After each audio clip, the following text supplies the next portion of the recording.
Welcome back, guys. The second game just finished. Yesterday was when I was recording the video. I was saying that I wanted some battle and I wanted some wins and losses. And today I'm very excited to make a recap of this game, and let's start. So, second game of the match. Dean Leroy is playing with white pieces, Jan Nepomniachtchi is playing with black pieces, and Dean starts with d4. Already not e4, e5, this boring Rai Lopez all the time. Knight f6, c4, e6, knight f3, d5. And in this position, you're thinking of moves like knight c3, g3, e3, I don't know, even bishop g5. But what Dean has played here is something I have never seen in my entire life, and I think none of you have seen something like this.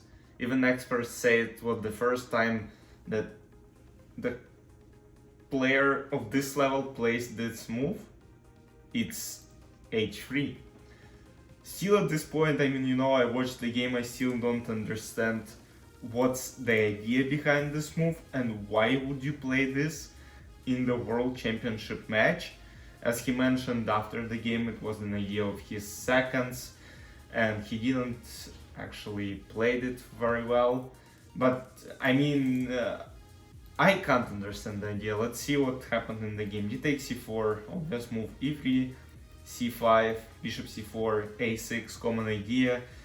Jan wants to play b5, bishop b7 and develop on queen side.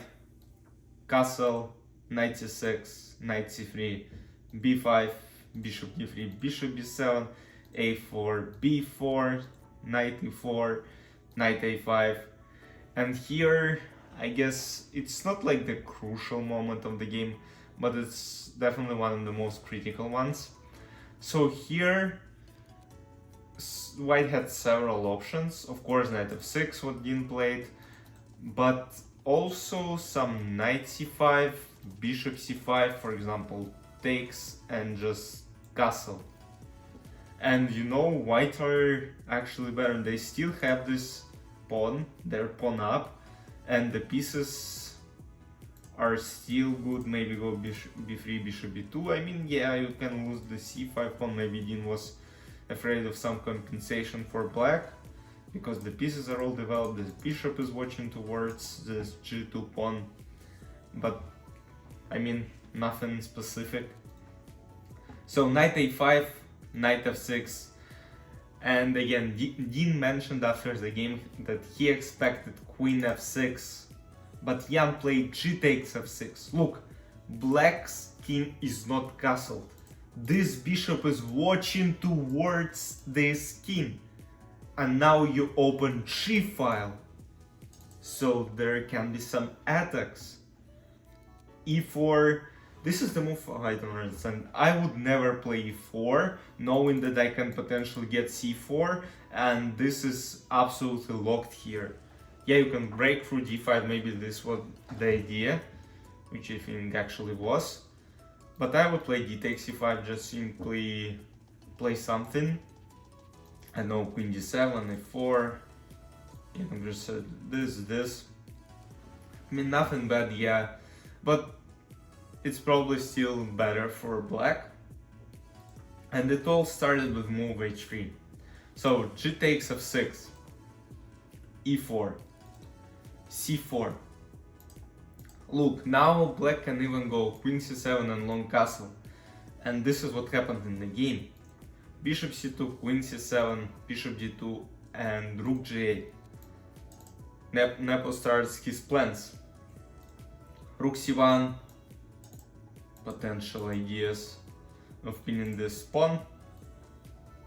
Castle, bishop d3. First mistake by Dean. So he tries to go bishop c4, king b8. So here, what if bishop c4, knight c4 and some b3, there is bishop e4 apparently, rook c4, queen b7 and black are very active. And I guess bishop, for example, yeah, bishop f4, you will just block and played this. Black are better because of this strong bishop on e4. Though, I mean, something like, I don't know, queen can't even move because of knight. I think even queen d2, bishop f3, rook d4, even like rook g2, and this is over. Alright, king b8, great move by Jan, rook e1, f5. Now what happens after e takes f5 is rook d4, and for example knight d4 and rook g2, king f1, and rook f2, king f2, queen h2. What a checkmate. So this pawn cannot be taken, and Dean goes back bishop c2. I mean, what is this? You go rook c1, you go bishop d3 next move, and move after you move back. Basically, you lost like one tempo, and now black are even more developed here, ready to take somewhere. Knight c6, bishop g5, and here comes the first brilliant move of this match. Jan didn't play bishop e7 protecting this rook, he didn't go rook d7 to defend, he goes rook g5. Brilliant move. Because of what?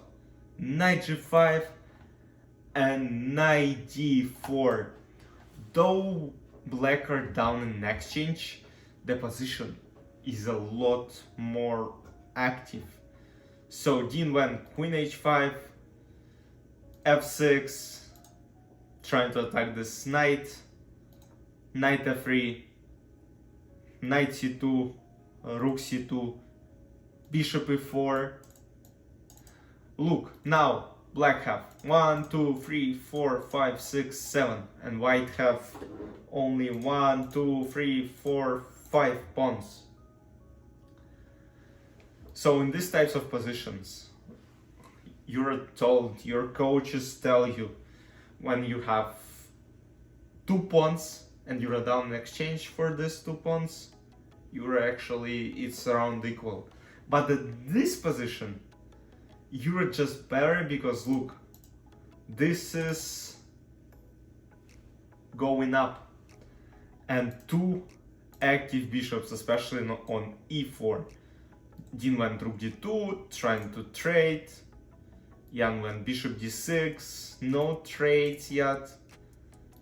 King h1, c3 takes, rook d4, c2. This pawn is ready to promote. Queen h6, defending, and what Jan did, he played the crucial move, the winning move, after which Dean resigned, and this move is e5. This rook has nowhere to go. Everywhere it goes, black are completely winning. For example, rook e4, of course, we don't even consider this. Rook d2, c1. What else can we consider? Rook c4, no. Rook d6, just rook d6 or queen d6. And rook is going to d1. And after e5, Dean resigned and Jan clinched the lead in this series. Pretty good game by Jan. Many experts said if Dean doesn't survive in the beginning of the match, he'll probably lose it. And so far, I mean, I don't know, guys. When you lose something like this with white pieces, I mean, he was destroyed. He was destroyed with white pieces in World Championship match, and it will be very hard to recover from something like this. Hopefully Dean can do this and we can get an interesting match, but I don't want to see something like Magnus against Jan 2 years ago, because this was a disaster, and how Dean said, this game was a disaster. Let's see. As far as I know, we have a day off and we'll continue with game 3 soon. Guys, I hope you enjoyed this battle. Finally, this is what I wanted. What a great game, sharp. Jan destroyed his opponent. The favorite won. So let's see what happens in next few games. Dean gotta play for it. We have more action coming. See you soon. Bye bye.